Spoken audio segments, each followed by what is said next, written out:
Welcome to Touchline Talk by Soccer Perspective. I'm your host of Touchline Talk, Brandon Faust. Have you ever wondered why the world's top soccer teams consistently favor one core formation above all the others? It's not a coincidence, and it's not just a mere trend. Today, we're diving into the tactical blueprint that has revolutionized modern soccer, the 4-3-3. From its origins in total football to how it replaced the classic, well-known 4-4-2 that many of us grew up with, to why it still shapes both professional and youth soccer today. We'll explore why this formation has defined the modern era of the game. So the origins of the 4-3-3, really with Rinus, Michels, and total football at Ajax and the Netherlands in the 70s, carried on by Johan Cruyff.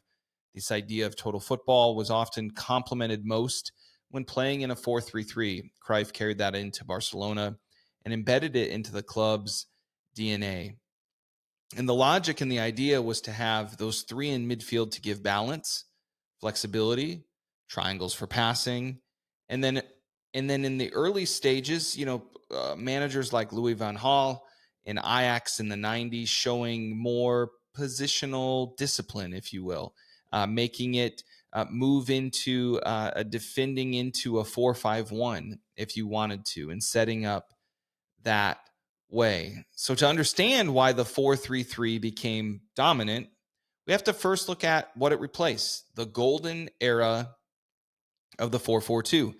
Back in the Stone Ages, what it feels like, that was popular both for youth, college, and professional setups, is to play a 4-4-2, 4 in the back, 4 in midfield, and then 2 number 9s, 2 strikers up top. So the 4-4-2 era defined European football in the 80s and 90s. And AC Milan had a pressing and zonal defense. Sir Alex Ferguson with Manchester United, 2 strikers, providing natural width in midfield with a proper left mid, a proper right mid.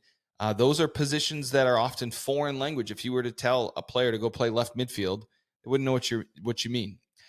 Simplicity and balance in the 4-4-2 made it semi-universal. Sometimes you'd play a flat back 4. Other times you would stagger, if you remember the days of more of like a sweeper in and behind that defensive line. So why the change? Well, they're often outnumbered in midfield versus a 4-3-3 or a 4-2-3-1 or a 4-5-1, right? So you started seeing some of these tactical matchups on the European stages where a 4-4-2 would come up and someone would drop an extra player into midfield, and it'd create a lot of problems. Struggled against technical possession sides, and the pressing evolution demanded different sorts of shapes than the 4-4-2. As we mentioned, Johan Cruyff, and that philosophy is often associated with total football, with the 4-3-3 revolution, if you will. Similar Louis van Gaal, more structured, rigid, could move it to a 4-5-1 or a 3-1-2-4 in attack. And then we saw the rise of Jose Mourinho. He's a little bit more pragmatic in his 4-3-3 that often looked like a 4-5-1 hybrid and would beat these direct 4-4-2, come straight at you, try and play you straight up type of teams. And then we saw the arrival of Pep Guardiola, who seemed to find a way to perfect the model, cementing the 4-3-3 as not a modern system, but the primary modern system. No, I think it's worth mentioning that before the kind of Dutch total football era, that there had even been managers in the 20s and the 30s, and even the team that Puskas played on, that would experiment with dropping a number 9 tactically in the middle of a match to provide that mismatch in midfield. But once Guardiola's Barcelona showed their dominance in Europe, the 4-4-2 quickly became seen as outdated. And from then on, the 4-3-3 became the blueprint of champions. Everyone wanted to model what Barcelona was trying to do. Obviously, Barcelona, with a manager like Pep, with the quality of players, not everyone could pull it off quite like them, but that became the new reference point. And then as Pep went to Manchester City, We saw, again, more positional play, inverted fullback. So the next evolution of the 4-3-3 that morphed into a 2-3-5 in attack, providing midfield control from box to box and dominance in possession. We also saw the Spanish national teams take this as well in those eras, in the 2010, 2014, and just kind of dominate, having possession of the ball. Then we saw, the arrival of Jurgen Klopp and his time at Dortmund, and then most recently his time and era at Liverpool with relentless pressing in a 4-3-3, using Mo Salah, Sadio Mane as inverted kind of wingers, goal scorers, right? So the number 9 wasn't the most focal goal scoring output. It's finding those wingers, inverting them, letting them cut in on their inside foot and do some damage, as well as providing, midfield balance, supporting a front three. And then you have someone like Carlo Ancelotti, in his era at Real Madrid. Now, Ancelotti has coached through the eras, when 4-4-2 was prominent, to now 4-3-3. And he's kind of pragmatic in approach and what's the best system for my players. But his adaptation of the 4-3-3, emphasizing the freedom of individual brilliance of players like Vinny Jr., of players like Gareth Bale, Cristiano Ronaldo at times, and comfortable shifting shapes in game. But his base was always a 4-3-3 in his time at Madrid. So at the time, and we interrupt this episode to bring you our sponsor, Equip Studios. Equip Studios are making fantastic kits for teams, for soccer teams all over. If you are involved with a club, if you are involved with a professional soccer team, this right here, USL League 2, the third tier here in the United States, the West Junction Seattle FC kit is awesome. I love this. And our friends at Equip Studio are making these. They've actually even made training jerseys for some of the soccer trainings I do. They're amazing. They're high quality. Check them out at equipstudios.com. Austin and the team are doing incredible work there. So check out Equip Studios. Get yourself a really custom, really thought through in terms of brand design, the little intricacies. I mean, I love what's going on with this badge here. Some of the markings, obviously can get your badge on there. Lightweight, meant for, athletes to be in. You can include your sponsors. I mean, even little things right here on the collar as well. So Equip Studios, that's equipstudios.com. So at the top level, the 4-3-3 is not just a formation, it's a framework that adapts to different philosophies. If you want to be more possession-based or more pressing-based or more pragmatic, how then can the shape adapt? And that's where the coaching principles come on. Everyone's got some sort of shell of a 4-3-3. It might then, look like a 4-2-3-1. It might look like a 4-5-1 at times. But really, this core principles of a 4-3-3, which brings, attacking dominance through a number 9 that maybe drops back to get the ball. Wingers that can invert, overloads out wide, as well as providing defensive solidity, right? When you're high pressing or counter pressing, you want to make sure that the central part of the field is the passing lanes are taken up, that you're taking away opportunities for the other team. And so you'll see, 3 central midfielders, right? You might see a number 10, you might see 2 number 8s, you might see, and then a core element is the role of that number 6. In addition, the fullbacks roles kind of replace the old role of what a left midfielder or right midfielder would do, right? They have to make these marauding runs up and down the pitch, overlapping runs, but then also get back in shape to defend. You see teams like Liverpool who would do those overlapping runs under Klopp. Then you would see teams like Manchester City that adapted to these inverting type fullbacks that would come underneath into the middle of the pitch as well. You'd see often a midfield triangle where the number 6 anchors it, where you have those 2 advanced midfielders pushing play. And then at times, maybe the balance is that you're really functionally playing with 2 number 6s and just one, number 8 or one number 10 out in front to create.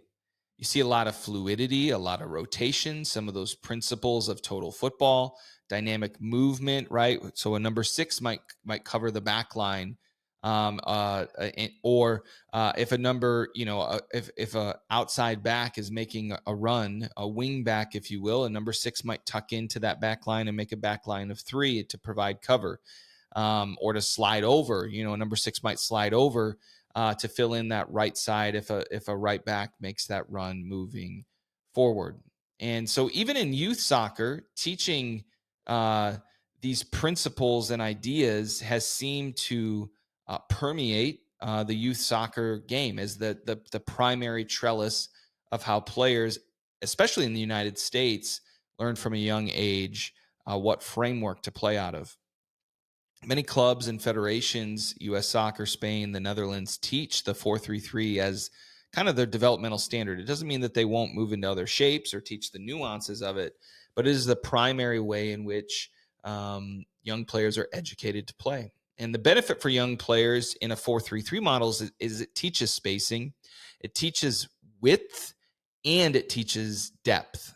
It emphasizes ball circulation, positional responsibility, creates natural triangles all over the pitch. When you have those 3 central midfielders, there's triangles everywhere between a left winger, a number 9, the number 10, a number 6, a number 4, a number 3, right? There's triangles everywhere that's easy for young kids, even at the ages of 7, 8, 9, 10 years old, to learn and look for passing combinations. Now, the challenges requires, technical ability in midfielders, especially the 6, to get the ball out wide, to distribute the ball. A lot of responsibility, for a player like a number 6 to recover in defense, but then also kind of quarterback and lead get the attack built up. It can leave center backs exposed if spacing, pressing isn't well understood. A lot of times young kids just want to find the ball, right? Even good players at a young age want to go find the ball. So learning that discipline to defend in passing lanes, right? And to not overcommit numbers moving forward. And then wingers at youth levels sometimes can drift out of the game if not coached well. If they're struggling to get in possession, wingers can struggle. All right, should I be defending more? Should I stay up high? But I'm not receiving the ball. So those sometimes are some of the challenges with it. But the case studies in the U.S. Developmental Academy mandated 4-3-3 for player development, Ajax youth models, similar ideas, just to get, if you have, if you go from even within the same club or within the same federation and you're used to playing a 3-5-2, it's very different, or a 4-4-2. And then the next year you're learning a 4-3-3. It just, it's not the most efficient use of time. If we know that the shell of a 4-3-3 is the ideas that we want to encourage, then you can get into nuances. So it kind of helps with effectiveness and efficiencies for young players to understand the game, but also understand their role within it. For youth coaches, it focus on teaching principles of play, not just the shape. I think a lot of times there would be eras of coaches that would just want to focus on the shape as opposed to the broader principles of play. And it creates opportunities to rotate players through different roles in a 4-3-3 to build well-rounded understanding, not just for their growth in a position, but for their growth in understanding the game. And then, as kids get older, for coaches who have more experience training, all right, what does this look like in our buildup? What's our shape in our buildup out of of our base formations of 4-3-3? What are those numbers? Where are those game moments where we want this player or that player from the midfield to make a run? When do we want it, if we're setting up in a 4-2-3-1 or it moves into a 2-3-5 in attack, those kinds of things you can build off of. But this primary shell of a 4-3-3 gives you that tactical flexibility and promotes understanding the principles of play beyond just the rigidity of a shape as well. Now, why does this endure? Now, it's been on a nice 20 plus year run in most of modern football, this 4-3-3. Again, it provides versatility. You see a lot of times a fullback becomes a winger or a winger becomes a fullback, and that might even be a transition that player makes in their career at some point or another. You see maybe a number 9 who's a bit more skilled on the ball can move into that winger type position as well. And so the question is what's next? Will the 4-3-3 stay dominant? We're seeing a little bit of a resurgence of 3-back systems. The 3-4-3. I know Amarim's trying to pull that off at Manchester United. Where is this going to be a genuine alternative? Is there going to be a return to playing 3 at the back, 4 across the middle, and 3 up top? Or perhaps it's going to shift, how many layers can you get on the pitch, right? We saw Marcelo Bielsa with a 4-1-4-1, right? So creating those additional banks, those additional layers, as well as, the consistent evolution of the goalkeeper position being involved in play, getting the ball at their feet a lot more often. So it'll be interesting. Will the 3-4-3 make the return? Will a 4-4-2 make a return at some point? But as it stands right now, the 4-3-3 or iterations of the base level of a 4-3-3 seems to continue to be the dominating prevailing model at the both professional level, but also in a lot of the youth levels as well.